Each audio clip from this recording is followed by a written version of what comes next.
Bhaskar's area YouTube ఛానల్కు స్వాగతం. AP DSC 2024 notification ద్వారా 6100 పోస్టులు భర్తీ చేయాలని ప్రభుత్వం భావిస్తున్న విషయం మనందరికి కూడా తెలిసిందే.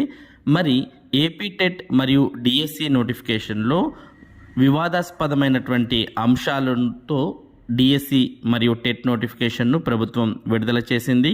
మామూలుగా సుప్రీంకోర్టు ఇచ్చినటువంటి తీర్పు ఆధారంగా అయితే పేపర్ 1కు బీఈడి వారు అర్హులు కాదు, కానీ ప్రభుత్వం మాత్రం ఎన్సిటిఈ మాకు స్పష్టత ఇవ్వలేదు అనే ఒక చిన్న అంశాన్ని పట్టుకొని మరి బీఈడి అభ్యర్థులను ఎస్జిటి పోస్టులకు అర్హులు అంటూ నోటిఫికేషన్ ఇవ్వడం మనందరికి కూడా తెలిసిందే. మరి దీని ఆధారంగా చాలామంది అభ్యర్థులు కోర్టుకు ఈ విషయం మీద కేసు వేసినట్టు మనకు సమాచారం అందుతోంది. ముఖ్యంగా మరి ఏపీడిఎస్సి 2024 నోటిఫికేషన్ మీద అభ్యర్థులు కోర్టు కేసు ఎందుకు వేశారు అంటే 2024 డిఎస్సి అభ్యర్థులు కోర్టులో కేసు వేసిన అంశాలు ఇవి. 1. తక్షణమే డిఎస్సి నోటిఫికేషన్ వాయిదా వేయాలి. డిఎస్సి నోటిఫికేషన్ ప్రిపరేషన్కు చాలా తక్కువ సమయం ఇవ్వడం జరిగింది. టెట్ మరియు డిఎస్సికి కేవలం 2 నెలల సమయం మాత్రమే ఇవ్వడం, టెట్ను కేవలం నెల రోజుల్లో నిర్వహించి దాని తర్వాత మరో 10 రోజుల్లోనే డిఎస్సి నిర్వహించే విధంగా ప్రభుత్వం షెడ్యూల్ విడుదల చేయడం జరిగింది. దీన్ని తక్షణమే వాయిదా వేయాలి అనేది మొదటి అంశం. రెండవది జీవో 117ను రద్దు చేయాలి. జీవో 117 ద్వారా మరి పాఠశాలల్లో ఉన్నటువంటి చాలా పోస్టులు అనేవి రద్దయిపోవడం, ఈ నేపథ్యంలోనే మనకు పోస్ట్ అనేవి లేకుండా పోవడం జరిగింది. అటువంటి జీవో 117ను రద్దు చేయాలి. మూడో అంశం ఖాళీగా ఉన్న 20,000 పోస్టులను భర్తీ చేయాలి. ప్రభుత్వం మరి ఆంధ్రప్రదేశ్ రాష్ట్ర వ్యాప్తంగా 20,000కు పైగా పోస్టు ఖాళీగా ఉన్నప్పటికీ కేవలం 6,100 పోస్టులతోనే డిఎస్సి నోటిఫికేషన్ ఇచ్చింది.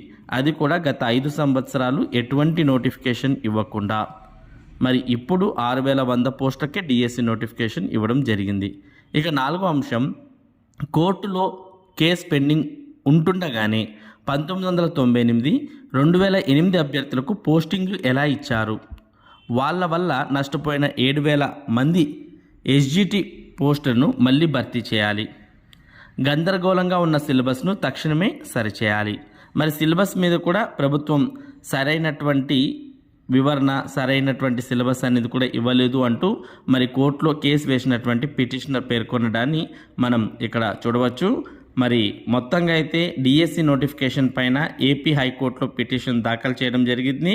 సుప్రీంకోర్టు నిబంధనలకు ఈ డిఎస్సి నోటిఫికేషన్ వ్యతిరేకంగా ఉంది అంటూ పిటిషనర్ దాఖలు చేయడం, 10 లక్షల మందికి పైగా డిఎడ్ అభ్యర్థులకు మరి ప్రభుత్వం తీసుకున్నటువంటి ఈ నిర్ణయం ద్వారా నష్టపోతున్నారని పిటిషనర్ పేర్కొనడం జరిగింది. మరి సుప్రీంకోర్టులో అభ్యర్థి వేసిన ఈ పిటిషన్పై రేపు వాదనలు జరిగే అవకాశం ఉంది.